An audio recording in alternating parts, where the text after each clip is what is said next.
నమస్తే, welcome to reflection news. నేను శర్మ. ప్రేక్షకులారా, దేవుళ్ళు మనకు వరాలు ఇస్తారు.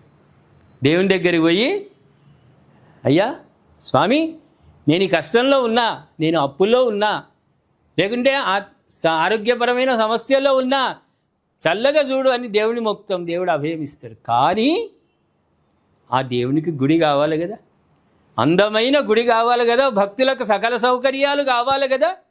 ఒకళ్ళ మీద ఒకళ్ళు నిలబడి అమ్మవారిని దర్శనం, స్వామిని దర్శనం చేసుకోవాలని దేవీ దేవతలు కూడా కోరుకోరు కదా. ప్రశాంతంగా హాయిగా దర్శించుకోవాలని కోరుకుంటారు.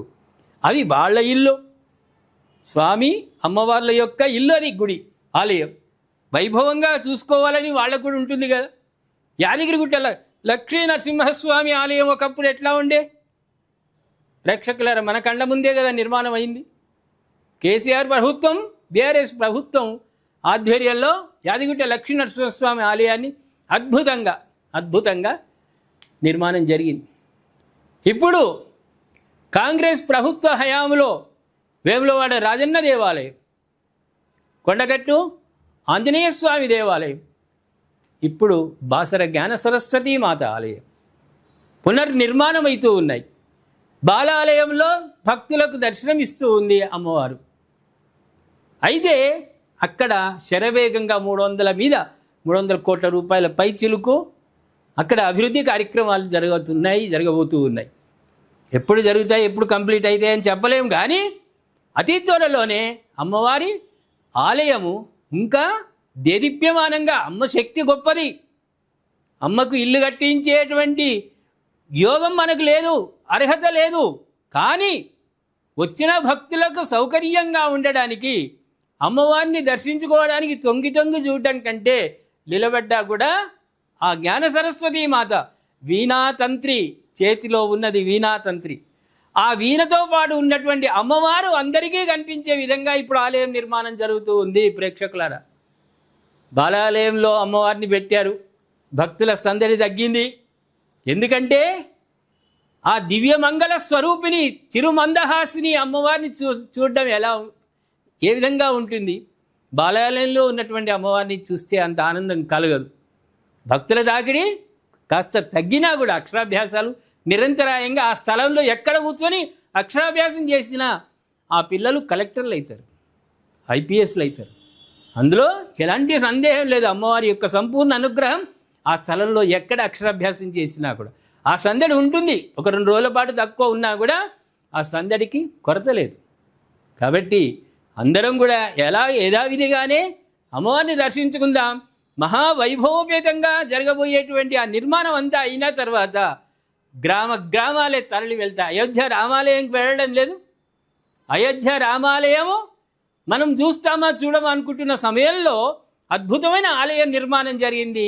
ప్రతి వాళ్ళు కూడా చార్ధామ్ యాత్రలో అదొక భాగం అయోధ్య రామాలయం.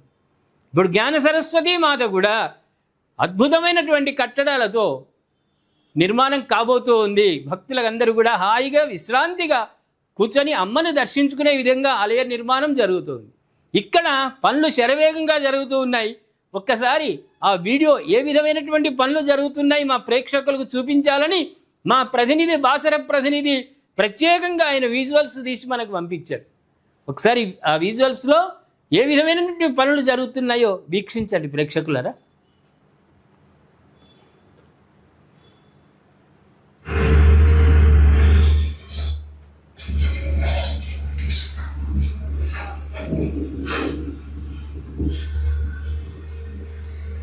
మనకు కనిపిస్తున్న ఈ విజువల్ అమ్మవారిలోనికి, ఆలయంలోకి వెళ్ళడానికి ఉన్నటువంటి ముఖద్వారం. అక్కడ కనిపిస్తుంది గోపురం. మనం ఇక్కడి నుంచే లోపలికి వెళ్తాం. దీన్ని కూడా పూర్తిగా వాళ్ళు తొలగిస్తూ ఉన్నారు.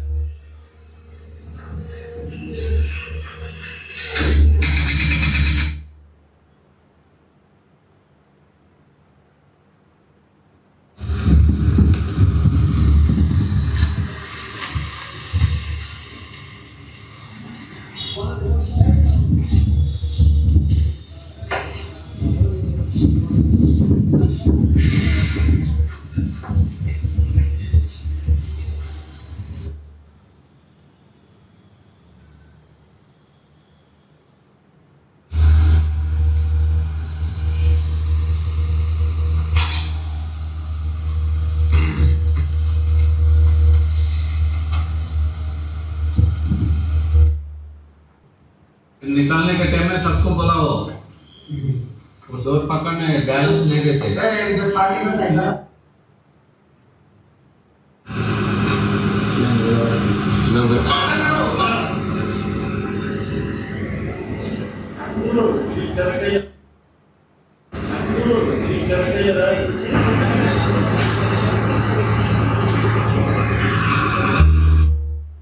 చూసారా ప్రేక్షకులారా, పాత నిర్మాణాలన్నీ కూడా పూర్తిగా తొలగించి చాలా విశాలంగా అమ్మవారిని మనం దర్శించుకొని అక్కడ చుట్టూరా ప్రదక్షిణాలు చేసే విధంగా ఏర్పాట్లు జరుగుతున్నాయి. అయితే ఇక్కడ ఒక్కటి గ్రహించాలి ప్రేక్షకులారా, బీఆర్ఎస్ ప్రభుత్వంలో యాదగిరిగుట్ట నిర్మాణం జరిగింది అంటే అక్కడ ప్రభుత్వ సొమ్మే, అంటే మన సొమ్ము. మనం పోయి గల్లాల వేస్తాం కదా డబ్బులు, అక్షరాభ్యాసానికి కానీ ఇతరత్ర ఆరతికి కానీ అర్చనకు కానీ డబ్బులు ఇస్తాం కదా టికెట్ల రూపంలో. ఆ ధనమే ప్రజలు కట్టిన ట్యాక్స్ రూపంలో కడుతున్నటువంటి ధనంతో నిర్మాణాలు జరుగుతాయి, ఆలయ నిర్మాణాలు. కానీ ఎవరి ఇంటి నుంచి ఇయ్యరు. అప్పుడు బీఆర్ఎస్ ప్రభుత్వం కేసీఆర్ కానీ మిగతా మంత్రులు కానీ వాళ్ళ ఇళ్ళ నుంచి ఇయ్యలేదు ప్రేక్షకులారా. ఇది ఒక్కటి గ్రహించాలి. అప్పుడు శ్రీకృష్ణదేవరాయలు వాళ్ళు నిర్మాణం చేసినవి కూడా అంతే, ధనాగారం నుండి ఇచ్చినయే తప్ప పేరు ఉంటుంది అంతేగాని త్యాగ పురుషులు మాత్రం కాదు. వాళ్ళ ఆలోచన. ఇప్పుడు కేసీఆర్, ఇప్పుడు రేవంత్ రెడ్డి, కాంగ్రెస్ ప్రభుత్వం, వాళ్ళ మంత్రులు ముఖ్యమంత్రులు వాళ్ళు సంపాదించిన పైసలు ఇచ్చి ఇయ్యరు. ప్రజలు ఇచ్చినటువంటి ట్యాక్స్ రూపంలో ఇచ్చిన ధనముతో నిర్మాణాలు జరుగుతున్నాయి. వేములవాడ కానీ, కొండగట్టు కానీ, బాసర కానీ వాళ్ళ ఇంటి నుంచి ఇయ్యరు. వాళ్ళ హయాంలో జరిగింది అంతేగాని మనం భ్రమపడి వీళ్ళెంతో త్యాగ పురుషులు, వీళ్ళు దేవాలయాలు కట్టిస్తున్నారు, పునీతులయ్యారు, పుణ్యాత్ములయ్యారనే భావన వద్దు ప్రేక్షకులారా. మనం ఇచ్చిన డబ్బే మళ్ళీ అమ్మవార్లకు అయ్యగారులకు గుళ్ళు కడుతున్నారు అంతే కదా ప్రేక్షకులారా. ఎవరి సొమ్ము సొంత సొమ్ము నుంచి ఖజానా కూడా తీయరు. వాళ్ళ మన్మళ్ళు మునిమన్మళ్ళు వాళ్ళు బతకడానికి వేల కోట్లు లక్షల కోట్లు దాచిపెట్టుకున్నారు, దాంట్లో నుంచి ఏమి ఇయ్యరు. మన సొమ్ముతోటే మనం ఆలయాలు నిర్మించుకుంటున్నాం. ఏమంటారు ప్రేక్షకులారా? అంతే కదా, మన సొమ్ముతో మనం ఆలయాలు నిర్మించుకుంటున్నాం. సంకల్పం ప్రభుత్వంది. ప్రజలు ఎన్నుకోబడి వాళ్ళతో పరిపాలించబడేదే ప్రజాస్వామ్యం. ఆ ప్రభుత్వమే సంకల్పమే తప్ప మన సొమ్ము. అందుకే ఆ తృప్తి పడాలి మనం. మన సొమ్ముతో ఆలయాలు నిర్మించుకుంటున్నాము. ఆలయాలు అమ్మవార్లు స్వాముల అనుగ్రహం పొందడానికి వైభవపేతంగా ఆలయాలు నిర్మాణం అవుతున్నాయి అంతే కదా. మీరు దయచేసి ఈ ఆలయ నిర్మాణాల గురించి మీరు కామెంట్ రూపంలో తెలియజేయండి. సబ్స్క్రైబ్ చేసుకోండి, షేర్ చేయండి.